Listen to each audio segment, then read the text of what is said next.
আবার একটা সুন্দর দিন, আবার একটা সুন্দর শুরু।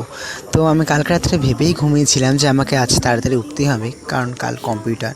তাড়াতাড়ি উঠে লাভ কি, বাইরে জানলাটা খুলে দেখলাম যা জোরে বৃষ্টি নেমেছে। বাইরে ছাতা নিয়ে গেলেই কি এমনি বের হলেই কি আমাকে ভিজে বাড়িতে ঢুকতে হবে, সেইভাবে বসে থাকলে তো আর হবে না। উঠে গেলাম, মাকে বললাম মা ব্রাশ আর কলগেটটা দাও। তো মা তো দিয়ে গেল, কিন্তু কেন না আমার এক্সামটা যত তাড়াতাড়ি সামনে আসছে তত আমার টেনশনটা বাড়ছে। তো সেইভাবে থেমে থাকলে হবে না।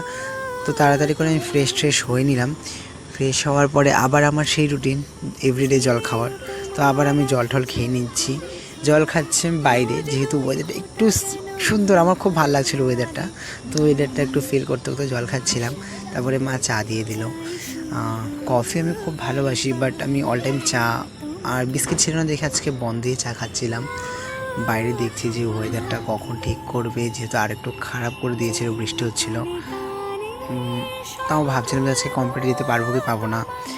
তো সেই ভেবে ওই চাই খাচ্ছি। তারপরে দেখছিলাম একটু ওয়েদারটা, একটু যখন আমি বাইরে বেরোলাম দেখি পিসি না উঠান কি সুন্দর করে সরছে, দেখো কি ভালো লাগছে দেখতে।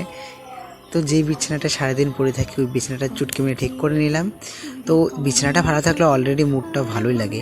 তো আমি কম্পিউটারে যাওয়ার জন্য রেডি, যেহেতু ফোন এসে গেছে যে ওরা যাবে তো আমাকে যেতেই হবে। আর এই ডায়েরিটা আমার খুব স্পেশাল, এটা হচ্ছে আমার স্কুল লাইফের ডায়েরি, এখন আমি ক্যারি করি, আমার খুব ভালো লাগে। তো তাড়াতাড়ি করে আমি বের হয়ে গেলাম। তো আমার বের হতে কিন্তু খুব একটা টাইম, মানে কম্পিউটার থেকে আমার বাড়ির ডিস্টেন্স মিনিমাম 4 থেকে 3 মিনিট। আর এটা আমাদের মেন রাস্তা, এটা হচ্ছে আমার কম্পিউটার সেন্টার। ছোটো হলে কী হবে, আমাদের এখানে একদম ফুল সব শেখানো হয় এখানে। তারপরে গিয়ে আমি তো ছাতে নিয়ে যাইনি, দেখি সেই জোর বৃষ্টি নেমেছে। তাড়াতাড়ি করে স্যার এসেছিলো, আমরা ঢুকলাম। এসে দেখি কেউ আসেনি, মানে আমরা সবার আগে এসেছি। তো পড়ছিলাম, ভালো তো একটুকু লাগছিল না, ভাবছি কখন বাড়ি যাবো। তো স্যারকে বললাম, স্যার ছুটি দিয়ে দিলেন।